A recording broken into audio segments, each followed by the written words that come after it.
Ok, rap futuristico. Rap futuristico.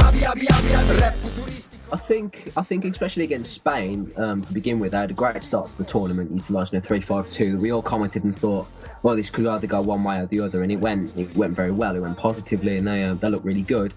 However, the game against Croatia that followed left a bit more doubt in Azzurri fans' minds, because Italy started to show a trend that they showed against Spain and continued through Croatia, and they tended to drop off a little bit.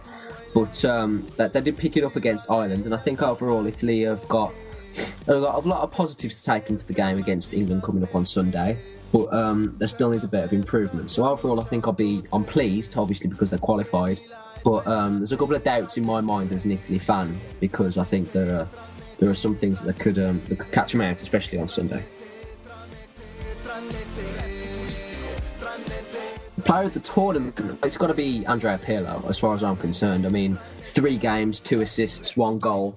It's just set the scene of a guy who's just carried his form from his title-winning season at Juventus right into the Italy team, and he's done fantastically well. I think when like at Juventus, like Milan beforehand, when Pirlo was playing well, Italy play well as well, and he can pick the passes in the 3-5-2, which works very well because the wing-backs play with him exceptionally. I've seen several opportunities against Spain and Croatia where he was picking out Maggio and latterly Abate and Balzaretti against Ireland, and I think that really works.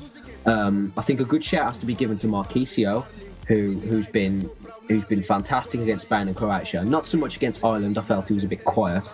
I mentioned that in the player ratings I gave after the game.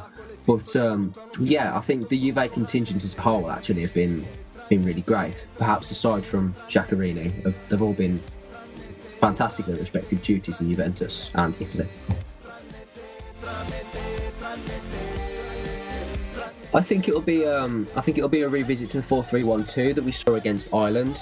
I think Prandelli will appreciate that against a team like England that employs a lot of width through the likes of Chamberlain, Young, Walcott.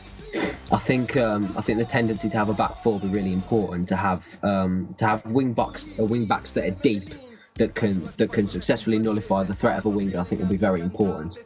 And I think the 4-3-1-2 is especially important as well, because it gives Pirlo the bodyguard element that he is needed throughout his career to maintain his success. I mean, when at Milan he was flanked by Gattuso and Ambrosini. At Juventus he's now flanked by Marchisio and Vidal, and I think for Italy against England he should be flanked by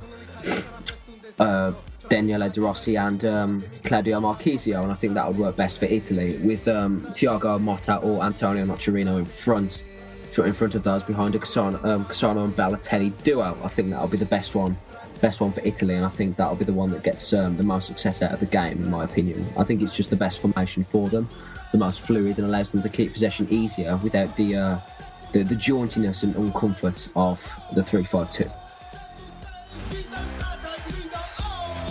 That's a very good question, and the obvious choice would probably be Rooney, considering his enormous talent. But I think, considering the loss of Chiellini, a massive physical presence, if he starts, then I really think Carroll could have a really big effect for England. I think his physical presence in the game, specifically against Sweden when he scored that wonderful goal, and against Ukraine, he provides something that not many forwards in Europe provide, and that is a massive physical presence, and he gives England an out.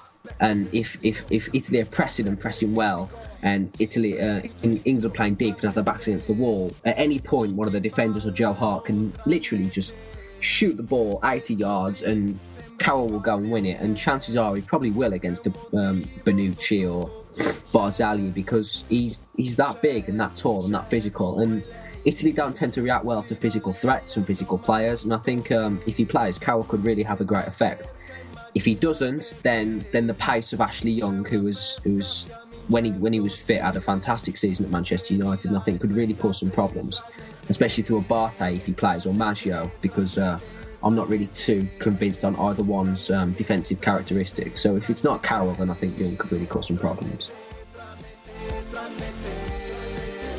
In a word, yes. I think Italy man for man have a better squad than England. I think Italy have had a better preparation.